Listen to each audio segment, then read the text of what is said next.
right. Hey, it's Junkman from KNAC.com. I'm live here backstage at the Aftershock 2013 with Eric from Shinedown. Hey there, man. How you doing? Good. Good to see you, man. Good to see you.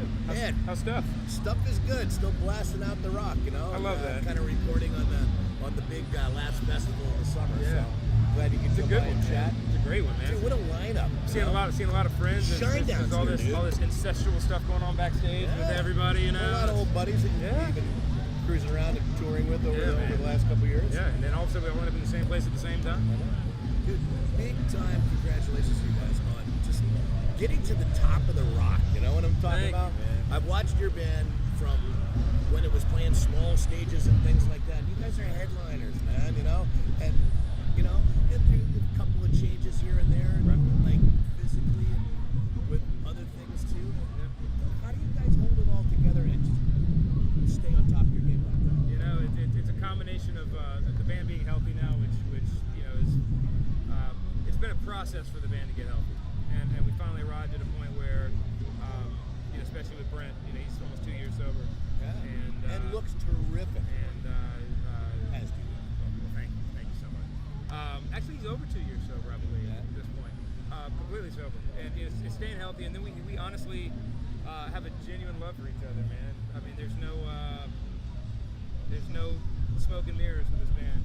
It's you know, we go on stage every night. We enjoy playing with each other. We all still ride on the same bus.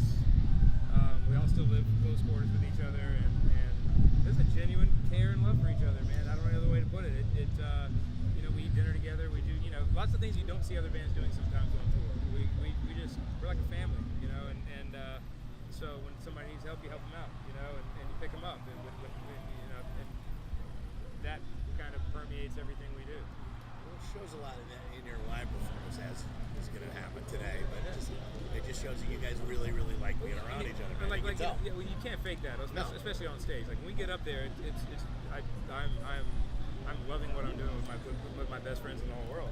And yeah, you're gonna have good nights and bad nights, but I haven't seen you on a bad night yet, dude. Oh man, you haven't been in the right place. No, but you know, when each one of us individually have a bad night, I look up at Barry on the drum riser and he's laughing at me because he knows what's going on, you know.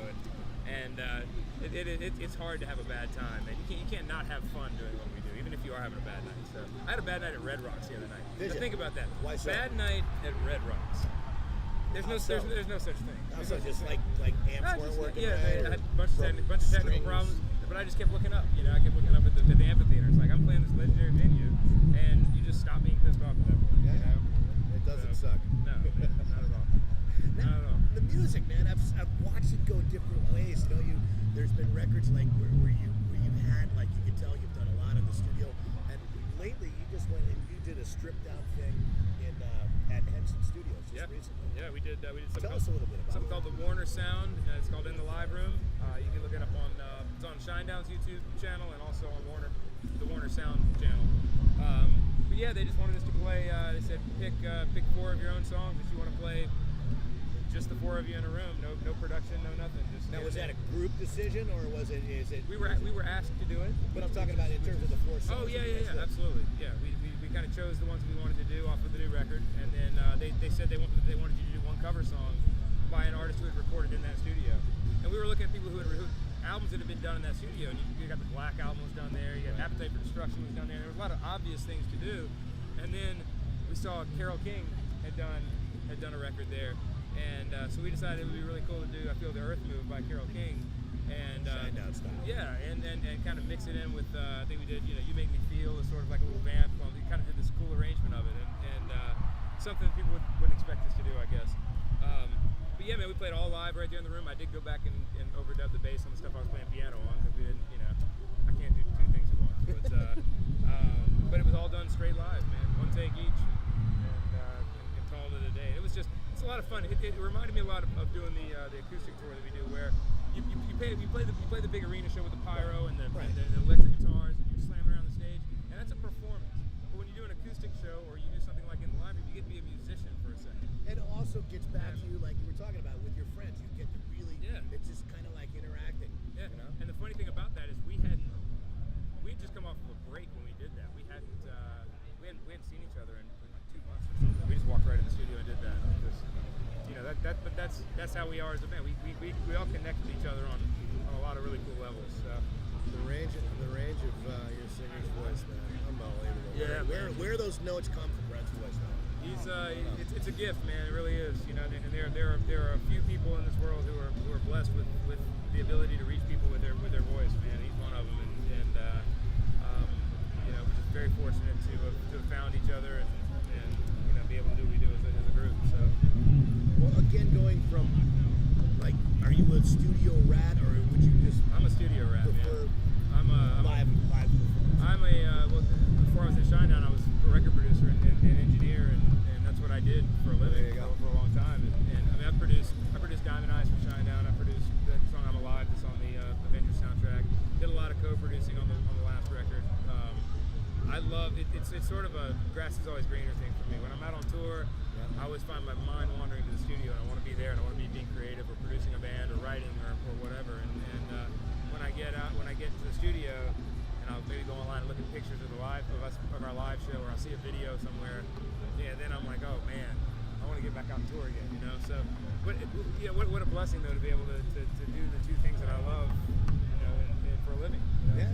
Yeah. You can't beat it. So, but yeah, man, I'm definitely a studio rat. We're getting ready to get back in and start writing some music. And that was gonna be my next question. What can we expect for you guys from 2014? 2014 is going to be a writing year, but we're hoping to be able to release a record in late 2014. So we'll see how it goes. But we're already talking about what we want the record to be, how we want it to be, sort of our vision for it. So that's already being talked about. I've got lots of stuff floating around in the old melon, man. So we're gonna see what we can come up with. But when we get the four of us together, we'll definitely see. So we'll write until we can't write anymore. Looking forward to that. Just keep it coming, man. Absolutely. And if not, man, every cover thing that you've ever done has been awesome. All right. So, you know, going from Simple Man to the Carole King and everything else, man. You know, guys, just, we do everything right. We just have fun doing it, man. I don't think you can go wrong if you're having fun. You know, whether you're, you know, a lot of people, especially in the music business, try to measure success by how many records you've sold or you know, how many number ones you've had. You gotta have fun with it. But the thing is none of that would mean anything if I wasn't having a good time. Exactly. And you know, I see kids all the time that say, you know, I'm playing in my garage and I can't, you know, I'm going to be where you are one day, and I believe them. You know, if you have that much passion, you love what you do, man. You can achieve anything. I agree, 100%. Absolutely. I know you got to go. Pre-show rituals. What do you do besides obviously doing press? We do something called doo-doo time. Okay. And doo-doo. Nice big. Well, no. Doo-doo time is not what you think it is. Doo-doo time has evolved from Vinny from Seven Dust and our old lighting director Scott Ali. Anytime they used to, and Vinny still does this. Anytime he sees anything alcoholic, he goes, oh, do. So they'd walk around and do this do thing, right? And then one day we just screamed do real loud for some reason, right? And it kind of stuck. And now every day, an hour out from showtime, 4 beers for everybody who's in the room. We can have guests. The only deal is if you're a guest, if you come one time, if you're ever to the show and you miss doo time, you're out of the circle forever. But yeah, man, we get in a circle with beers in our hands and we scream at the top of our lungs as loud as we can, do. And the whole idea is to do it in one breath so you get dizzy. You know, you get doo stars. That's what we call them. And then yeah, we have our little thing before we go on stage with each other too, man. Where we do our little huddle and you know, we'll pep talk and we go out and do what we do. So there you go. That's some insight. I don't know how many people. I don't know if that story has ever been told or not. Well, there you go. It is now.